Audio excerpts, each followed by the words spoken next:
சரி, நேரத்தை வீணடிக்காமல் நேரடியாக விஷயத்திற்கு வருவோம்.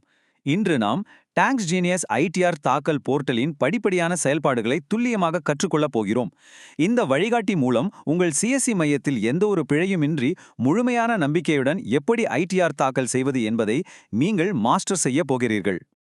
இது ஒரு அற்புதமான கூட்டணி. டாக்ஸ் ஜீனியஸ் மற்றும் சிஎஸ்சி இணைந்த இந்த சிறப்பான சிஸ்டம் உங்களுடைய வழக்கமான சிஎஸ்சி டெர்மினலுக்கே நேரடியாக வந்து உங்கள் வேலைகளை எவ்வளவு சுலபமாக்குகிறது என்பதை பாருங்கள். நாம் எப்போதும் போல ஆரம்ப புள்ளியிலிருந்தே தொடங்குவோம். உங்களுடைய நிலையான லாகின் விவரங்களை பயன்படுத்தி உங்கள் டிஜிட்டல் சேவா கனெக்ட் கணக்கில் பாதுகாப்பாக உள்நுழையுங்கள். இது நீங்கள் தினமும் செய்வதுதான்.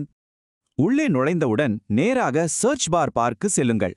அங்கே டாக்ஸ் ஜீனியஸ் சேவைகளை தேடுங்கள். இன்கம் டாக்ஸ் மற்றும் டிடிஎஸ் தாக்கல் செய்வதற்கான ஆப்ஷனை உடனடியாக கண்டறிய இதுவே மிக எளிமையான வழி. இப்போது கிடைக்கும் ஆப்ஷன்களிலிருந்து ஐடிஆர் ஃபைலிங் என்பதை தெளிவாக தேர்ந்தெடுங்கள். அவ்வளவுதான். உங்கள் வாடிக்கையாளருக்கு தேவையான சரியான வேலைப்பாய்வு ஒர்க் ஃப்ளோ இதிலிருந்து தான் தொடங்குகிறது. இதுதான் உங்களுக்கான ஒருங்கிணைந்த டேஷ்போர்டு, ஒரு கமாண்ட் சென்டர் மாதிரி. இங்கே உங்களுடைய மொத்த தாக்கல்கள், நிலுவையில் உள்ள செயல்பாடுகள் மற்றும் உங்களுடைய ஒட்டுமொத்த சேவை மதிப்பு என அனைத்தையும் ஒரே இடத்தில் நீங்கள் எளிதாக கண்காணிக்க முடியும்.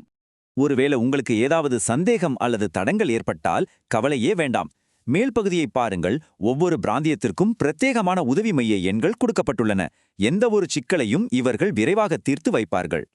வாடிக்கையாளரின் டேட்டாவிற்குள் செல்வதற்கு முன்னால் செய்ய வேண்டிய மிக முக்கியமான வேலை இது. கிடைக்கும் 14 பிராந்திய மொழிகளில் உங்கள் வாடிக்கையாளருக்கு நன்றாக புரியும் மொழியை தேர்ந்தெடுங்கள். அவர்கள் முழு செயல்முறையையும் தெளிவாக புரிந்து கொள்ள இது மிகவும் அவசியம். இங்கே வெளிப்படையான ஜிஎஸ்டி உள்ளடக்கிய விலைத்திட்டங்கள் காட்டப்பட்டுள்ளன. மாதச் சம்பளம் பெறுபவர்கள், வணிகம் செய்பவர்கள் அல்லது அதிக வருமானம் கொண்டவர்கள் என சரியான பிரிவை தேர்ந்தெடுத்துவிட்டு ஸ்டார்ட் அப்ளிகேஷன் என்பதை கிளிக் செய்யுங்கள். சரியான தாக்கல் காலத்தை கவனமாக சரிபார்க்க வேண்டிய இடம் இது. விண்ணப்பத்தை முன்னெடுத்துச் செல்ல தற்போது செயலில் உள்ள லைவ் ஃபைலிங் அசஸ்மெண்ட் இயரை சரியாக தேர்ந்தெடுக்க வேண்டும். இப்போதே ஒரு மிக முக்கியமான கட்டத்திற்கு வந்துள்ளோம். கொஞ்சம் கவனியுங்கள். இதுதான் ஏஐ ஏஜென்ட். இது நிஜமாகவே ஒரு கேம் சேஞ்சர். வாடிக்கையாளரின் கிடைக்கக்கூடிய வரிக்கணக்கு தரவுகளை இது ஆட்டோமேட்டிக்காகவே பெற்று ஒழுங்கமைக்கிறது. அதே சமயம் முதல் முறையாக வரும் வாடிக்கையாளர்களுக்கு அவர்களின் பான் மற்றும் ஆதார் கார்டுகளை நீங்கள் அப்லோட் செய்யலாம் அல்லது நீங்களே நேரடியாக மேனுவல் என்ட்ரி கூட செய்யலாம். ஆனால் இங்கே நீங்கள் கவனிக்க வேண்டிய ஒரு விஷயம் இருக்கிறது.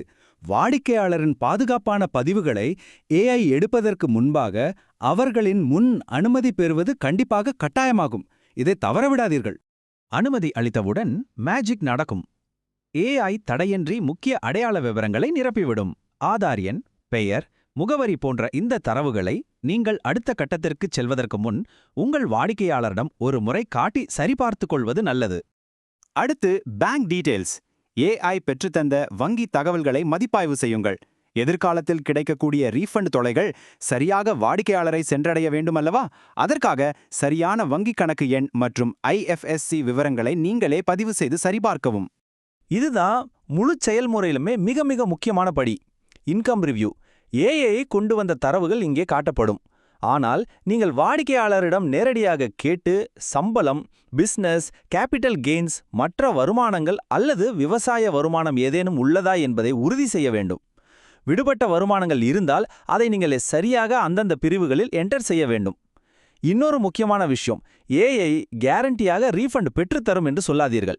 ரீஃபண்ட் மதிப்பீடு என்பது நீங்கள் உறுதிப்படுத்தும் இந்த வருமானம், டிடிஎஸ் மற்றும் வரி விவரங்களை மட்டுமே பொறுத்தது. அடுத்து ஃபைலிங் கான்டெக்ஸ்ட். Filing context. வாடிக்கையாளரின் வருமானம் 20 லட்சத்திற்கு கீழா அல்லது மேலா என்பதை தேர்ந்தெடுக்கவும்.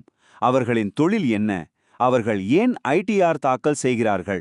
அதாவது டிடிஎஸ் ரீஃபண்ட், வங்கி லோன், வருமானச் சான்று அல்லது கம்ப்ளையன்ஸ் காரணங்களுக்காகவா என்பதை பதிவு செய்யுங்கள்.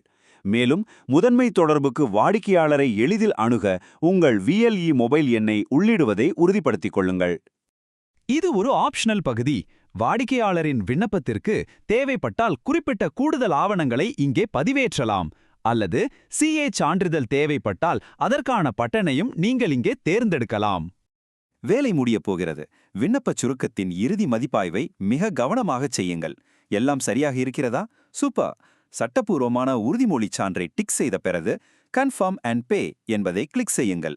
தேவைப்பட்டால் சேவ் அண்ட் பே லேட்டர் ஆப்ஷனையும் பயன்படுத்தலாம்.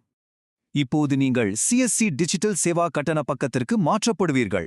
பாதுகாப்பான வாலெட் பேமெண்ட்டை நம்பிக்கையுடன் செயல்படுத்த பே பட்டனை தட்டுங்கள். பரிவர்த்தனையை பாதுகாப்பாகச் சரிபார்க்க உங்கள் தனிப்பட்ட சிஎஸ்சி பாஸ்வேர்டை இங்கே என்டர் செய்யுங்கள். பாதுகாப்பு மிக முக்கியம். இறுதியாக உங்களுடைய 6 இலக்க வாலெட் பின்னை உள்ளிட்டு அங்கீகரிக்கவும். இதன் மூலம் உங்கள் VLE வருவாய் சரியாக கணக்கிடப்பட்ட பின்னரே கட்டணம் கழிக்கப்படும். உங்களுடைய உழைப்பிற்கான பலன் உறுதி செய்யப்படுகிறது. இதோ பேமெண்ட் சக்சஸ் என்பதற்கான பச்சை நிற டிக் மார்க். விண்ணப்பம் எந்தவித பிழையுமின்றி வெற்றிகரமாக சமர்ப்பிக்கப்பட்டு செயலாக்கப்பட்டு விட்டது என்பதை இது நமக்கு தெளிவாக காட்டுகிறது. இந்த முழுமையான செயல்பாட்டை முடிவுக்கு கொண்டு வர நேராக ஹிஸ்டரி டேபிற்கு செல்லுங்கள். அங்கே விண்ணப்பத்தின் நிலையை கண்காணிக்கலாம். அத்துடன் வாடிக்கையாளரிடம் வழங்குவதற்காக இன்வாய்ஸ் மற்றும் படிவங்களை உடனடியாக டவுன்லோட் செய்து கொள்ளுங்கள். இப்போது சொல்லுங்கள், எதை கிளிக் செய்ய வேண்டும், எதை சரிபார்க்க வேண்டும், எப்படி பூர்த்தி செய்ய வேண்டும் என்பது உங்களுக்கு தெளிவாக புரிந்துவிட்டதல்லவா?